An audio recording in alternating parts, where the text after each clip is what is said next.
Today I'm going to share with you a quick and easy recipe to make a salt dough hand or footprint. This makes a wonderful Father's Day gift. This is obviously a very sentimental and special item because it is your baby's foot or handprint and they are going to continue to grow and their little hand or little foot will never be this small again. So this is a keepsake and honestly just a sweet, sweet Father's Day gift. You don't need many things. This is not a high skill level project. So let's jump right into it. The list of ingredients you're going to need: flour, some warm water, salt, and then like a clear glaze finish or another product that's called Mod Podge. That's what I purchased, and that basically is going to seal the item up. I do want to come on here and make a quick side note. So this most recent handprint I made using unbleached flour because I've been using that in baking. Whereas this old one, I'll put a photo in here real quick. This handprint I made a couple years ago, back when I used bleached flour. I think the bleached one looks so much better because it has a whiter look to it and it just looks like it dried out better and more evenly. So I would recommend using bleached flour. Some additional or optional supplies you can make do with or without them would be some sort of like a cookie cutter. I used a bowl, just a basic bowl for my kitchen, and I made that the circle to make the shape. A straw. I used a plastic reusable straw, and the reason I used this was I pushed a straw into it. This created a little hole, and then I tied a ribbon, which is another optional piece of supplies, tied a ribbon through it and made it essentially like a Christmas ornament. And then finally, a rolling pin. Ideally, you have a rolling pin to roll out the dough into a flat, like you would roll out cookies. So very few ingredients, not super complicated. Another suggestion, if you do want to tie a ribbon through the hole, you literally need a piece about this long. If you don't want to go to the store and buy a whole roll of ribbon, see if you got a gift bag in your house from a birthday or Christmas where you can just cut the ribbon out of the handle and use that. Just a simple solution to fix your little problem and not buy a whole 20-foot spool of ribbon. When you're done watching this video, if you check the description, there'll be a free PDF of the basic instructions and ingredients that you need to make this. So if you want that paper copy for when you go to do this instead of rewatching this video, you can find that in the description. Get into the actual process. So we're first going to start off with a bowl and combining the flour, warm water, and salt. We're going to mix that up. It's just like a dough. Once you get it together, you can take it out of the bowl. You're going to knead it. If it's extremely dry, add a tiny bit of water. I'm talking like a teaspoon at a time. And if it's really, really sticky, add a tiny bit of flour. Again, I'm talking a teaspoon at a time. Knead that dough, get it to a very nice consistency. Then once we have it, we're going to flatten it out and roll it until it is about 1/4 of an inch to 1/2 inch thick. Or if you're talking centimeters, probably about 1 centimeter. Now, the thickness does matter. If it is too thin, it could break and it could crack. If it is too thick, it is going to take a very long time to dry out and turn into the print itself. So we want a nice medium thickness. Once you have the dough fully rolled out, it's time to do the prints. So what I recommend is taking your baby, their hand or foot, we'll just say hand, and doing multiple prints in that dough, but space them out. So it's like a print here, print here, print here, print here, and do it all on the same piece of dough. And then you can go take baby away, do what you want with them. And then later you can come back and you can cut each one of those out, whether it's a cookie cutter, whether it's like I said, like putting a bowl on top, and you then have time to figure out which print looks the best and shape it to where it's like centered in the cookie cutter. Versus if you cut it out first, then you're more worried about baby's hand fitting perfectly centered. Do it where you're in control and you can center it after the fact. So like I said, you're going to cut that shape out as desired. It could be a heart, it could be a circle, it could be something where you just create your own figure or shape to go around the hand or the foot. So then while the dough is still moist, you're going to tidy up the edges as best you can. So maybe you go around it with a little butter knife and just trim off any excess. We're going to just try to like smooth it out a little bit. Don't do too much work at this point, but just get any big chunks or excess that's hanging on the sides off. So now if you want to do the ribbon idea, like make it an ornament like I suggested, this is the part where you're going to try the straw. Now, if you want to do a practice run, try the straw in the extra dough on the side and see how it works. See if you get a nice circle or not before you mess up your actual print that you have ready to go. So do a test run is basically what I'm suggesting. See how that goes. See if you're happy with it. I tried using a paper or plastic type straw, like meaning disposable. It didn't work as well for me. I found that a heavy duty plastic reusable straw worked better. So see if you have any reusable water bottles that come with a straw in your home.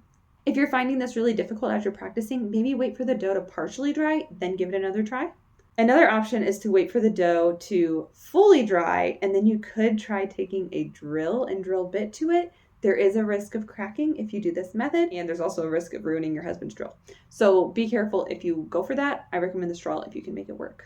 So now, like I was kind of dabbling into, it is time for it to dry. Once the handprint is done, the cutout is done, and you got that hole punched for the ribbon, we're gonna let it dry out. How we're gonna do this, we're gonna put it on a cookie sheet.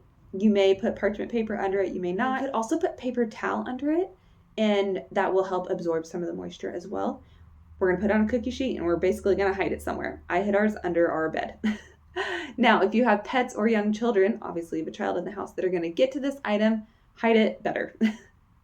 Put it somewhere where pets are not gonna sniff it out and find it, and children are not gonna ruin it, because you did just work hard on creating it. You're gonna let it dry out for at least 24 hours. Depending on the thickness, it may take longer. You're gonna notice the color changes. It's gonna like lighten up and kind of like have that dried out look to it. That means you're on the right track. So dry out time is important.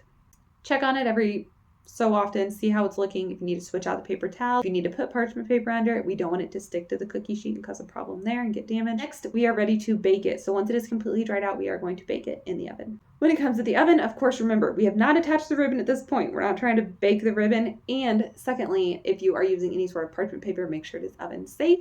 I did fine with mine sitting just on the cookie sheet itself. We are going to preheat the oven to 250 degrees Fahrenheit. We are going to put this in the center of the oven. We don't want it too low. We don't want it too high. We don't want to scorch the bottom or the top of this. And we basically want to bake it very slow and evenly. We are going to bake for 1 to 2 hours, and that is going to depend on, once again, the thickness of how you rolled it out. The way to test to see if it is done is if the bottom of it in the center feels done at that point, at that spot. So you can check that out. And then I recommend just letting it sit out for a while, letting it cool. Now, one thing we are trying to avoid while we're baking it, we don't want it to puff up. If it is puffing up, it's still too moist. It needs to dry out longer, or it may be too thick. So another option is if you're scared, say you made 4 prints, maybe don't put them all in the oven at the same time. Maybe just put 2 in the oven and do that as like a test batch, and then do the 2 others later as another like test batch, and separate them out so you're not ruining them all at once potentially. So they're gonna bake, they're gonna cool. After they have fully cooled, you can decorate them with acrylic paint, with glitter, whatever you want to do. You can write on them, like write on the back their name, maybe their age and the date you did it, and like Happy Father's Day. You could write this on paint, Sharpie, whatever. Or if you wanted to, when it was still damp, you could have like etched it in with, say, like a toothpick. But typically that's going to be a lot harder to see. And you also don't want to flip it over and like ruin the print. So I'd be careful with that. I would recommend more so writing or painting those dates and names and numbers on after the fact. And then finally, whatever you did, glitter, paint, whatever, you're going to cover it with that layer of glaze or Mod Podge.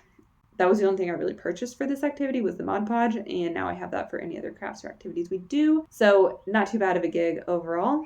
That's going to seal it up and keep it nice. Once the Mod Podge or glaze has dried fully, then you can thread that ribbon through, tie it up however pretty you want, look for a tutorial if you need one, and there you have it. It's a little Father's Day gift for your husband. Once it has dried, if you want to, before you do any paint or anything like that, you could actually take a piece of sandpaper and like, say it's a circle, you could sand the outside of it to like smooth the edges. Forgot about that. So if you have any sandpaper, that can also come in handy just to smooth it up a little bit. Can't believe I almost forgot that tip. That one's huge. Now, how much are you going to actually incorporate your baby or toddler? It's going to depend on their age and how comfortable you are with them doing it. There's not that much for them to do. If they are a little baby, like I'm talking like 0 to 6 months old, what I recommend is during one of their naps, you mix it and you roll it all out, and then you just leave it out on your table. Whenever they wake up, feed them, change them, do their thing, make them happy, come over, push their little hand in, make your prints, push their foot in, make the prints, clean them up. They don't get overly dirty, which is great. And then go spend time with them. Play with them, rock them, put them down for their next nap. And then once they're down, they're out of your hair, then you can come back to those prints and you can like put the bowl and like, or the cookie cutter and cut them out to the shape you want them to be, do the hole punch with the straw. You can do all that during their next nap. Basically what I'm saying is this project is not super time sensitive. It can sit out for a little bit and it'll be just fine.